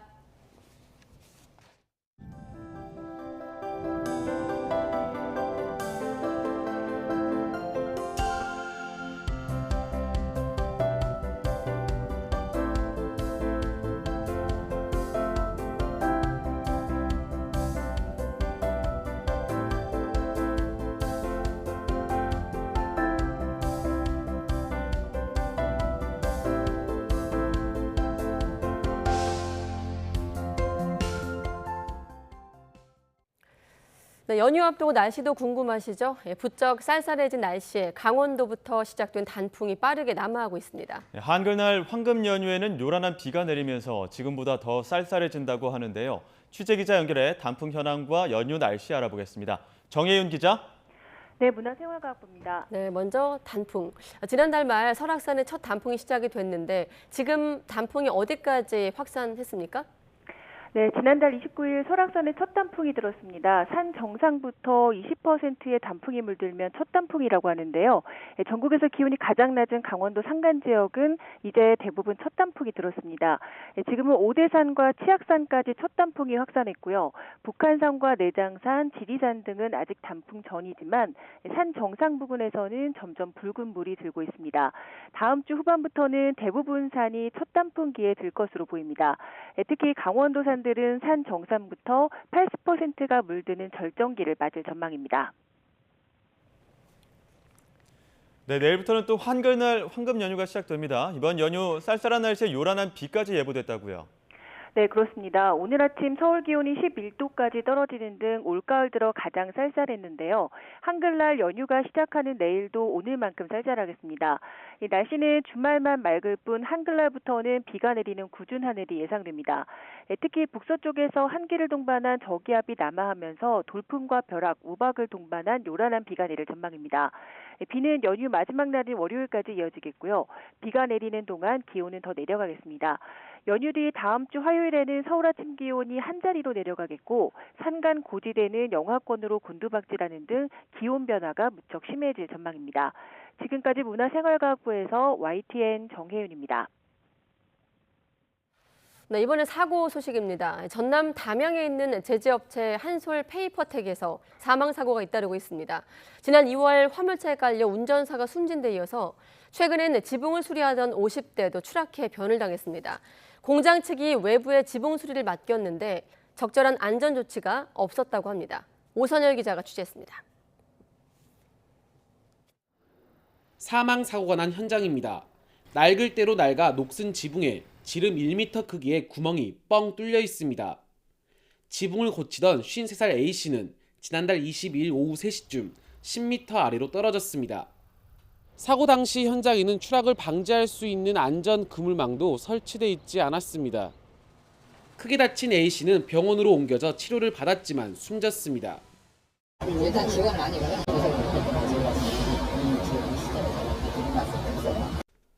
변을 당한 A씨는 공장 측이 외주업체를 통해 지붕 수리를 맡긴 일용직 근로자였습니다. 사고 현장에는 안전고리를 걸 수 있는 지지대조차 없는 등 사업주가 설치해야 하는 안전장치는 없었습니다. 노후가 됐고 또 이번 태풍으로 해서 상당히 좀 피해가 있었는가 봐요. 공사 발치사이면은 거기에 중점적으로 저희들이 수사를 하고 있고. 한솔 페이퍼텍에선 지난 2월에도 짐을 내리던 화물차가 갑자기 넘어지면서 60대 운전자가 깔려 숨졌습니다. 당시 어찌된 일인지 대형 유압식 징카는 떨어져 나간 상태였습니다. 눈으로 봐도 기본적인 조치조차 되지 않는 이런 상황에서 사망사고가 발생하는 이런 일들이 특히나 중소사업장에서 끊이지 않고 발생하는 게 지금 현실이거든요. 기본적인 안전에 대한 인식이 바로 잡히지 않고서는 이런 안타까운 사고들이 줄지 않을 거라고.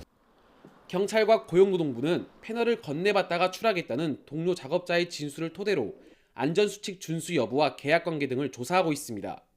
YTN 오선열입니다. 경남 밀양의 한 고등학교 과학실에서 포름알데히드 수용액 누출 사고가 발생했습니다. 이 사고로 수용액에 직간접 노출된 교사와 학생 등 17명이 병원으로 옮겨져 치료를 받고 있으며 특수구조단이 중화제를 이용해 제독 작업을 벌이고 있습니다.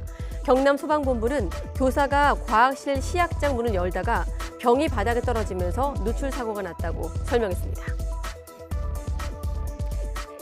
서울 용산경찰서는 여성 수십 명을 불법 촬영한 혐의로 20대 A씨를 붙잡아 구속 상태로 검찰로 넘겼습니다. A씨는 가방에 초소형 카메라를 단 뒤 지난달 24일 새벽 이태원 거리를 돌며 여성 수십 명의 신체 일부를 몰래 찍은 혐의를 받고 있습니다. 새벽 시간 서울 강남 한복판에 주차되어 있던 40대 남성의 차량에서 마약 의심 물질과 주사기가 발견돼 경찰이 수사에 착수했습니다. 이 남성은 그제 새벽 2시 반쯤 서울 논현동 거리에 주차해놓은 차 안에 마약으로 의심되는 가루 물질과 주사기를 소지한 혐의를 받고 있습니다.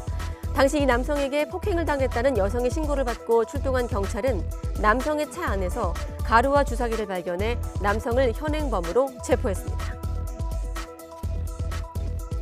SNS 오픈 채팅방을 통해 만나 함께 마약을 하거나 거래한 마약 사범들이 무더기로 경찰에 붙잡혔습니다.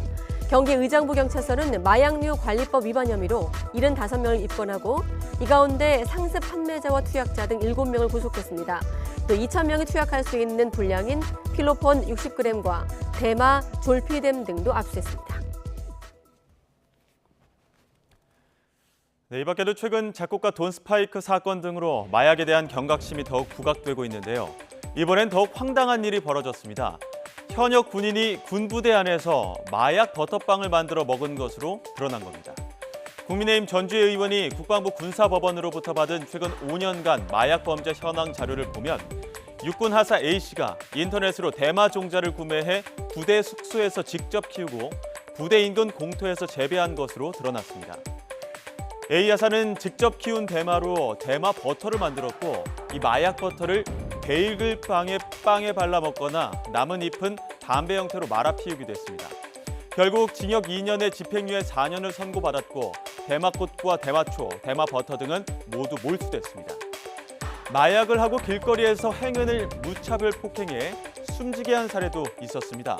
한국계 중국인 40대 남성은 필로폰을 흡입한 뒤 거리로 나와 60대 남성을 폭행하고 도로 경계석으로 내려쳐 숨지게 한 혐의를 받습니다. 게다가 폭행 뒤 옷주머니에서 47만 원을 훔쳐 도주했고 도주하다 마주친 다른 행인도 폭행한 것으로 알려졌습니다. 미안하지도 않느냐는 질문에 이 남성은 마약은 보살이 준 선물이고 관세음보살의 목소리를 듣고 범행에 나섰지만 아무것도 기억나지 않는다며 황당한 답변을 드러났습니다. 이렇게 관련 범죄가 늘면서 최근 이뤄지고 있는 국정감사에서도 마약 문제는 큰 이슈였는데요. 특히 더불어민주당 서영석 의원이 건강보험심사평가원으로부터 받은 자료를 보면 젊은 층의 마약 범죄가 심각하게 증가한 것을 확인할 수 있습니다. 마약 중독으로 치료받은 10대와 20대 환자 수가 최근 5년 새 92% 증가한 것으로 집계됐습니다. 젊은 층을 중심으로 마약이 일상을 침범하다 보니 피자 한 판 값이면 마약을 구할 수 있다는 이야기가 나올 정도인데요. 국회에서도 마약 범죄에 대한 양형 기준을 높여야 한다는 목소리가 나오는 가운데 마약 관련 예산을 확대하고 대응책을 강화해야 한다는 목소리까지 곳곳에서 나오고 있어 우리 정부의 대응 기조도 변화가 예상됩니다. 네, 이렇다 보니 이원석 검찰총장도 최근 마약 범죄가 임계점을 넘은 상황이라며 관련 기관과 광역단위 합동수사를 벌이겠다고 예고하기도 했습니다. 이 총장은 오늘 대검찰청 원례회의에서 마약 범죄가 나이와 성별, 지역, 계층을 불문하고 급속도로 확산하고 있다면서 마약류 밀수와 인터넷 마약 유통 등을 단속하겠다고 밝혔습니다. 고등학생이 그린 만평 윤석열차가 표절 의혹을 받고 있습니다. 3년 전 영국 매체에 실린 만평을 베꼈다는 내용인데 이 표절을 가리는 데 중요한 잣대가 바로 원작자의 판단이죠. YTN이 해당 영국 만평의 작가를 인터뷰해 표절 여부에 대한 생각을 물어봤습니다. 팩트와이 박희재 기자입니다. 윤석열차 표절 논란은 여당을 중심으로 확산됐습니다. 2019년 보리스 존슨 영국 총리를 비판한 정치 카툰입니다. 한눈에 봐도 이게 표절입니까 아닙니까? 이 그림은 2019년 더 선지에 나온 선지 일러스트에 나온 트럼프와 보리스 존슨을 풍자하는 그 내용을 누가 봐도 그대로 표절한 거더라고요. 풍자 만화를 포함한 미술 작품의 경우 표절인지 아닌지를 가르기는 쉽지 않습니다. 학술 논문과는 달리 판단 기준이 뚜렷하지 않아서입니다. 저 같은 경우도 한 25년 심사를 해왔고 또 만약에 지금 제가 들어온 지도 한 37, 8년 되는 것 같습니다. 그러니까 표절도 사회 통념상 우리가 오해의 소지가 있을 수 있는 부분을 작가와 교수가 또 만화인이 아닌 제3자가 함께해서 이걸 교차 검증을 통해서 YTN은 윤석열차의 표절 대상으로 지목된 영국 만평의 원작자를 서면 인터뷰했습니다. 표절 기준이 명확하지 않다면 원작자의 의견이 무엇보다 중요할 거란 판단에서입니다. 만화가 스티브 브라이트 씨는 표절 논란에 대한 입장을 물은 YTN의 질의에 단호한 표현을 써가며 그렇게 보지 않는다고 답했습니다. 파란색 기차를 그린 것 말고는 주제도 완전히 다르고 소재도 다르다며 절대 표절이 아니라고 거듭 강조했습니다. 그러면서 학생과 자신의 아이디어가 완전히 다를 뿐더러 학생이 자신의 그림을 봤을 가능성도 매우 적을 것으로 본다고 밝혔습니다. 고등학생의 그림 윤석열차가 영국 일간지 더 선에 실린 만평을 표절했다는 주장, 원작자의 의견만 놓고 보면 거짓이지만 표절 여부를 가릴 기준이 뚜렷하지 않다는 점을 감안해 대체로 거짓으로 판정합니다. 기차를 소재로 그려진 만평은 영국과 미국, 뉴질랜드 등에서 적어도 13점 넘게 게재된 것으로 파악됐습니다. 특정 작품이 아닌 다수가 원작이라면 표절 가능성은 더욱 떨어집니다. 원작 작자가 불분명했던 노래 같은 경우에는 법원에서도 그렇고 일단 그 어떤 공지의 영역으로 봐요. 누구나 쓸 수 있는 그런 영역으로 보기 때문에 마치 뭐 특허라든지 이런 데서 뭐 아이디어의 어떤 전용권을 주든지 이런 것들은 인정되진 않아요. 표절 의혹이 법정으로 가면 논란의 여지는 사실상 없습니다. 저작권법상 영리를 위해 상습적으로 표절한 경우를 빼면 피해자, 즉 원작자의 고소 없이는 소송 자체가 불가능한데 원작자로 지목된 스티브 브라이트 씨는 설령 표절이라고 하더라도 재능과 열정을 가진 고등학생을 괴롭힐 마음이 없다고 밝혔습니다. YTN 박희재입니다. 경찰이 윤석열 대통령의 부인 김건희 여사가 국민대 채용 과정에서 허위 경력을 기재한 이력서 등을 제출한 것은 맞는다고 인정했습니다.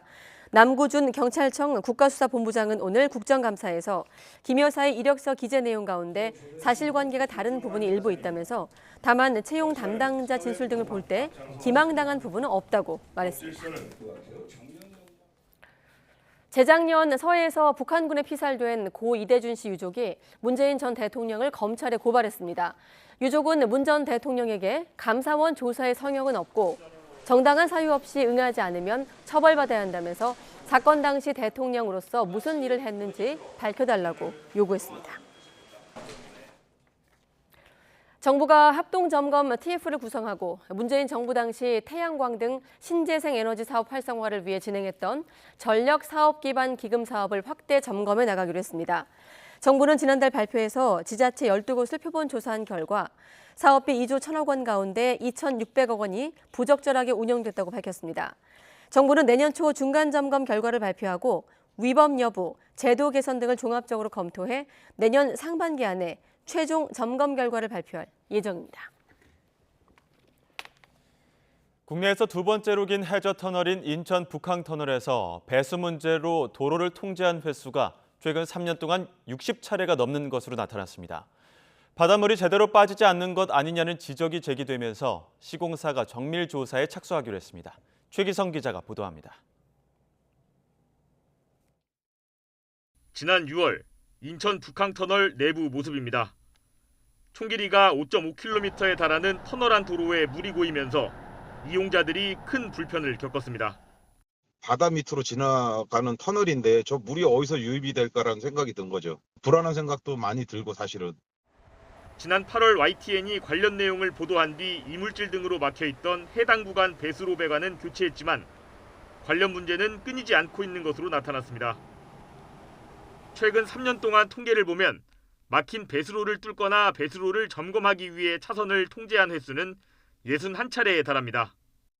물 보수하는 것도 있고 체킹하는 것도 있고 여러 가지 과정이 있었죠. 이제 배수 관련해서 이제 그게 이제 보수도 있을 거고 우리가 물이 새는지 체킹할 수도 있을 거고. 해저 터널은 깊은 지점이 바다 밑 40m 안반층을 지나도록 설계됐는데 하루 평균 5,000톤에 달하는 바닷물이 터널로 들어오면 배수 펌프로 빼내는 방식입니다. 국내 최장 해저 터널인 보령터널 역시 9,000톤 넘는 바닷물을 배수 펌프로 매일 퍼내고 있습니다. 이론대로라면 물고임 현상 등이 없어야 하지만 비슷한 일이 반복되자 시공사가 정밀조사에 나서기로 했습니다. 터널을 시공한 포스코건설은 노면 젖음 현상에 대한 원인 규명과 개선 대책 마련을 위한 조사를 터널 관련 전문기관과 협의하고 있다면서 10월 중 조사를 시작하겠다고 설명했습니다. 또 2012년 착공 당시 기준으로 보면 설계나 시공상 하자는 없다고 해명했습니다. 하루 5만 명이 이용하는 이 중요한 터널이 바닷물이 샌다? 정말 안전에 문제가 있다고 생각합니다. 설계상 문제인지 구조상 문제인지 아니면은 방수를 잘못한 건지 원인이 먼저 나와줘야 합니다. 조사 결과는 12월 중에 발표될 예정입니다. YTN 최기성입니다. 북한의 잇따른 도발에 대해 미국 정부는 한미일 훈련은 방어적 차원의 훈련이라며 한반도 영내에 위협이 되지 않는다고 강조했습니다. 북의 어떤 도발도 동맹과 함께 대응해 나가고 추가 조치할 준비도 돼 있다고 경고했습니다. 김선희 기자가 보도합니다. 미국 정부가 한미일 공동훈련은 북한의 도발에 대응한 방어적 차원의 훈련으로 영내에 위협이 되지 않는다고 말했습니다. 북한이 한반도 주변 수역에서의 3국 훈련에 반발해 무력 도발에 나선 것을 직접 반박한 겁니다. 패트릭 라이더 미 국방부 대변인은 북한의 미사일 도발 중단을 촉구하면서 한일 정부와 함께 대응할 준비가 돼 있다고 거듭 강조했습니다. As I mentioned in my opening remarks, our focus continues to be on consulting closely with our allies in the region, to include South Korea and Japan, on how to best and most appropriately respond to these types of actions. 북한의 핵실험에 대해서는 가능성을 인정하면서도 시기에 대해서는 말을 아꼈습니다. 핵 위협에 적절하게 대응하는 방법은 한국과 일본 등 동맹국과 긴밀히 협의하는 게 중요하다며 앞으로도 그럴 것이라고 강조했습니다. 미 국무부도 북한의 잇따른 도발 행위가 국제사회와 이웃국가에 직접적인 위협을 가하고 있다며 재차 규탄했습니다. 이어 북한 정권의 책임을 지도록 할 여러 조치가 있다며 추가 조치 가능성을 경고했습니다. We continue to have a number of tools available in our tool belt to hold the DPRK accountable, both through U.S. government efforts, but also continuing to work through our multilateral institutions as well. 유럽연합도 북한의 미사일 발사와 관련해 규탄 성명을 발표했습니다. 다만 유럽은 북한의 계속된 도발에도 2차례 성명에 그치는 등 우크라이나 사태와 에너지 등 내부 문제로 대북 현안이 뒷전으로 밀리는 것 아니냐는 분석이 나오고 있습니다. YTN 김선입니다.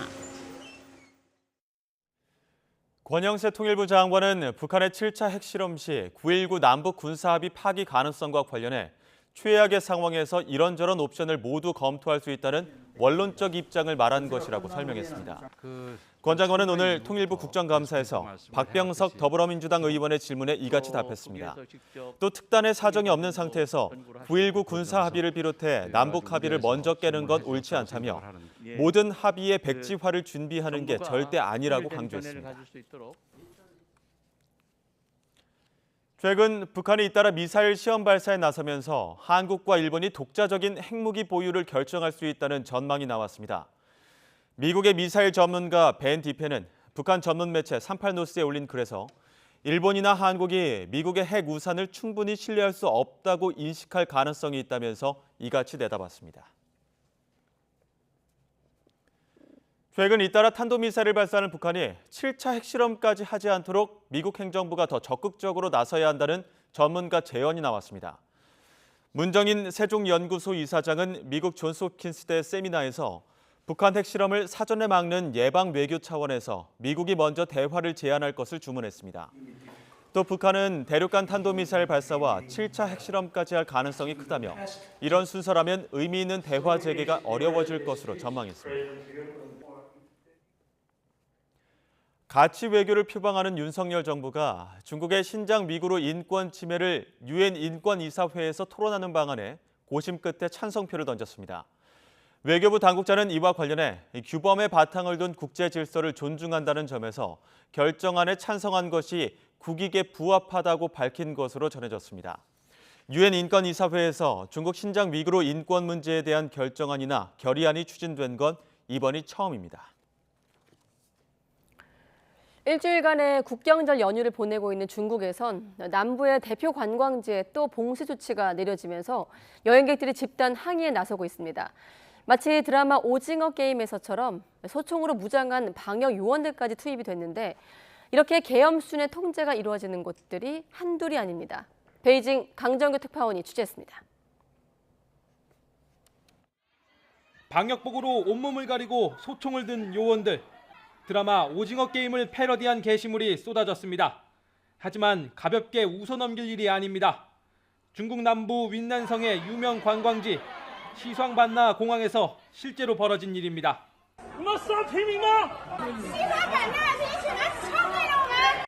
국경절 연휴를 맞아 여행을 왔다가 갇혀버린 사람들의 집단 항의에 돌아온 대답입니다.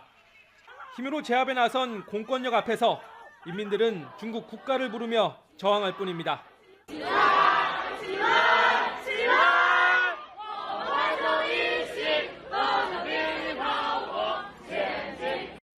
지난 여름 휴가철부터 봉쇄를 되풀이해온 신장 위구르 자치구는 아예 외부 출입을 차단해버렸습니다. 同时呢，也发生了向全国多个省区市外溢的现象。近几天呢，疫情外溢的情况还比较严重。 한국인들에게도 유명한 후난성 장자제도 계엄 수준의 통제에 들어갔습니다. 베이징에서 멀지 않은 내몽고에서는 이번 연휴 들어 1,800명 넘는 확진자가 나왔습니다. 베이징시는 연휴가 끝난 뒤 48시간 이내 음성 증명이 있어야 출근을 허용하기로 했습니다. 중국 공산당은 20차 대회를 앞두고 열심히 잔치 분위기를 띄우고 있지만 일반인들은 국경절 연휴 집엔 잘 돌아갔느냐는 씁쓸한 안부 인사를 주고받아야 하는 처지입니다. 베이징에서 YTN 강정규입니다. 태국에선 한 어린이집에서 총기 난사 사건이 발생해 최소 38명이 목숨을 잃었습니다. 어린이 사망자만 22명입니다. 용의자는 마약 관련 사건에 연루돼 지난해 해고된 전직 경찰관. 범행 이후 자신의 아내와 아이까지 살해한 뒤 스스로 목숨을 끊었습니다. 김진호 기자가 보도합니다. 태국 북동부 농부 아람푸주 나끌랑 지역의 한 어린이집. 점심시간에 전직 경찰관이 자신의 아이가 다니는 이 어린이집에 들어가 총을 쏘고 흉기를 휘둘렀습니다.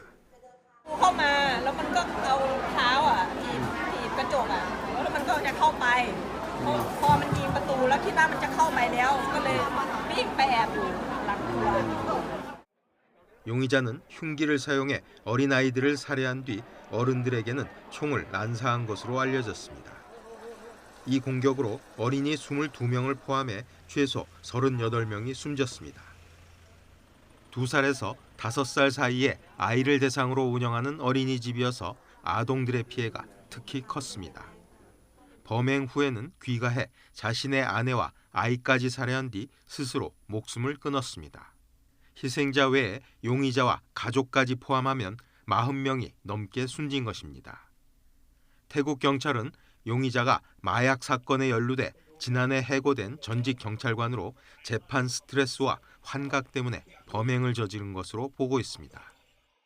ทราบว่าวันที่ 7 คือวันพรุ่งนี้นะครับก็จะไปขึ้นศาลแล้วก็อาจจะมีการเรื่องเกี่ยวกับเรื่องพอคนที่หลังจากให้ออกมาแล้วก็ยังคงไม่เลิกพฤติการนะครับเลิกพฤติกรรมก็คงมีการเสพยาบ้าอยู่ก็อาจจะมีการหลอนด้วยนะ 이번 사건은 범인 한 명이 어린이들을 살해한 최악의 사건 중 하나로 꼽힙니다.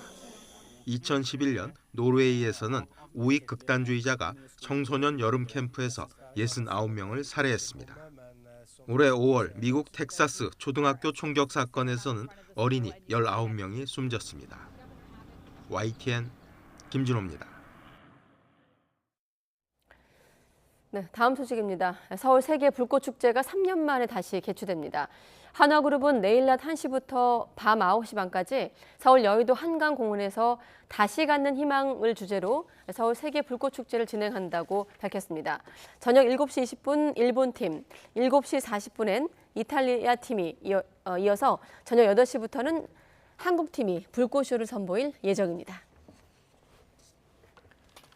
내일부터 시작되는 한글날 연휴 기간 세계 불꽃 축제와 달리기 행사로 서울 시내 교통 혼잡이 예상됩니다. 서울경찰청은 내일 저녁 서울 여의도 일대 불꽃 축제 개최에 따라 오후 2시부터 밤 11시까지 마포대교 남단에서 63빌딩 앞까지 여의동로를 전면 통제합니다. 일요일인 9일 오전에는 서울 달리기 대회가 개최돼 아침 6시부터 10시 반까지 세종로, 을지로, 청계천로 등이 순차적으로 통제됩니다. 경찰은 시민들에게 대중교통을 이용하고 부득이 차량을 이용한다면 먼 거리로 돌아갈 것을 당부했습니다.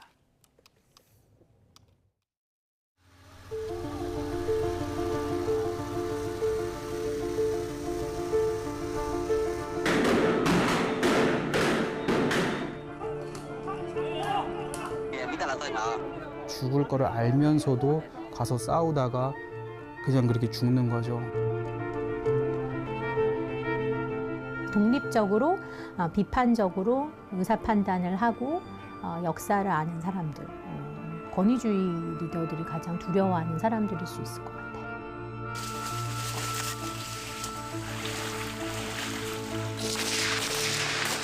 တော်လှန်ရေးဆိုတာကျွန်တော်တို့ကတစ်ခုလုံးကိုပြင်ပြောင်းလဲမယ်အဲ့ထဲမှာစစ်တိုက်တာလည်းအစိတ်ပိုင်းတစ်ခုပေါ့နော်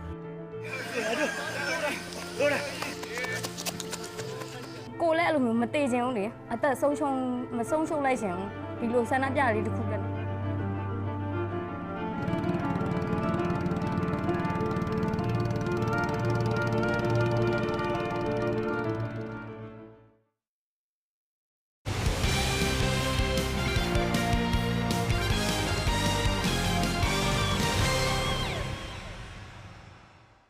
최근 스포츠계는 테니스 열기로 뜨겁습니다. MZ세대들이 대거 유입되며 경기장 안팎으로 최고의 인기를 끌고 있는데요. 선수들과 동호인들이 함께하는 또 다른 국제대회가 팬들을 찾아옵니다. 서봉국 기자가 보도합니다. 올림픽 공원을 가득 메웠던 만여 명 구름 관중. 상위 레벨 대회가 수십 년 만에 개최되면서 톱랭커들의 생생한 숨소리를 곁에서 들을 수 있었습니다.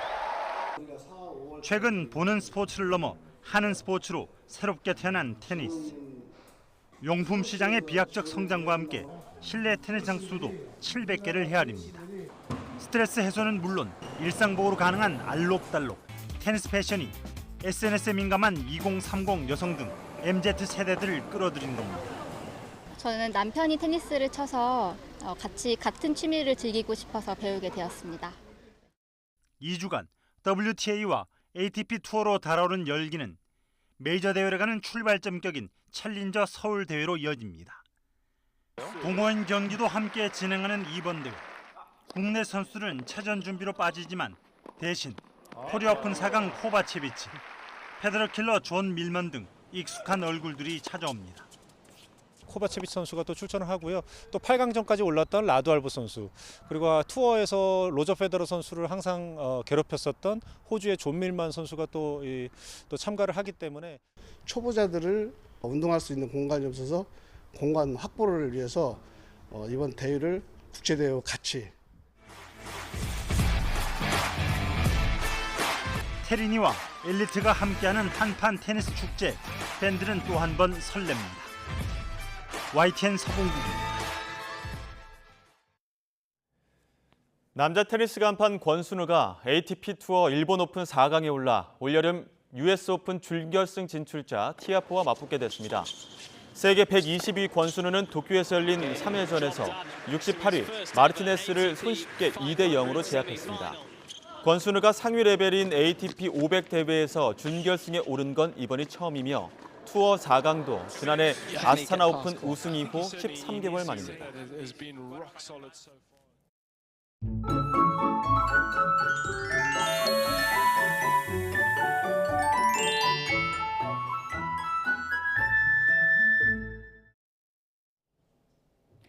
서울 등 내륙지방은 오랜만에 쾌청한 하늘이 드러났지만 동해안에는 여전히 산발적으로 비가 내리고 있습니다.